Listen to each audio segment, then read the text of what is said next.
MGM Grand Lobby Bar. Meanwhile, Tupac, Suge Knight, and the Death Row crew, along with some Blood Gang members, were also heading to Las Vegas. The Mike Tyson fight was part of a charity event tied to a nightclub called Club 662, where they were raising funds for a Las Vegas Metro cop. Tupac had to do some community service act to stay out of jail, so he was involved in this event. Things started to get dicey after the fight when Suge Knight's blood associate, Trevon Lane, pointed out Orlando Anderson. Trevon had a previous run-in with Orlando after Trevon's neck, thanks to a rumor that Puffy had put a bounty on these chains. Trevon Lane then tipped off Tupac and Suge Knight about Orlando Anderson's presence. This led to Tupac being the first to confront and attack Orlando, with Suge Knight and the Bloods following suit. Keefy D, while chilling with Zip at a restaurant, got the scoop on what happened to Orlando Anderson. He allegedly knew about this $1 million bounty, told him that it was the perfect opportunity to go for it. In Keefy D's initial recorded confession, he claimed that the Crips didn't pack any weapons for their trip to Las Vegas. Instead, they sent Zip Martin to carry out the hit. The confidential witness stated that Zip Martin told the Crips that he had the firepower they needed, and everyone seemed to be on the same page with Tupac and Club 662. Keefy D in his confession recalled Zip's parting words to him about the perfect timing for the $1 million hit. Keefy D had some Crips hopped in a van and made their way to Club 662, while Orlando Anderson and the other two Crips took the white Cadillac. After waiting at Club 662 for about like 20 minutes, Keefy D said they left and he got into the Cadillac. They drove to a liquor store. 3 hours had passed since the initial confrontation with Orlando Anderson. After leaving the liquor store and searching for a BMW that Suge Knight and Tupac were in, they eventually spotted him on Flamingo Road in Kuala. Female fans were shouting at Tupac, which helped identify the car. Yaki Gaddafi, Tupac's group artist who was in the car behind the BMW, the driver of the Cadillac was wearing a white cap. According to Keefy D, that driver was Terrence Brown. Keefy D was seen in a photo with the Crips wearing a white cap. Keefy D also claimed that as they approached, they looked into the windows of every car to find the one Tupac was in. Yaki Gaddafi told fellow artist Napoleon that he had seen people in the Cadillac inspecting each car before the shooting occurred. Keefy D said that he handed the Glock, which Zip allegedly provided to Orlando Anderson, who carried out the shooting, which sadly turned out to be fatal for Tupac. The very first bullet fired skimmed Suge's head, and he initially thought it had killed him. However, Suge claimed that it was a later shot when he was pulling Tupac down, and another bullet grazed his head. Pac saved my life. That's why I said Pac saved my life. I got shot in the head, got grazed in my face, but I still got the bullet in my head. It's still there.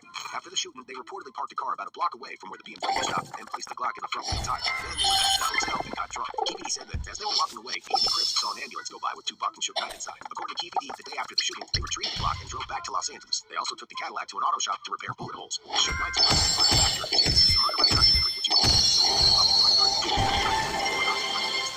informed G Fuel about the after returning to LA while DeAndre Smith and Orlando Anderson were driving around in the Cadillac bragging about shooting Tupac, he met up with Zip at a restaurant in Hollywood. And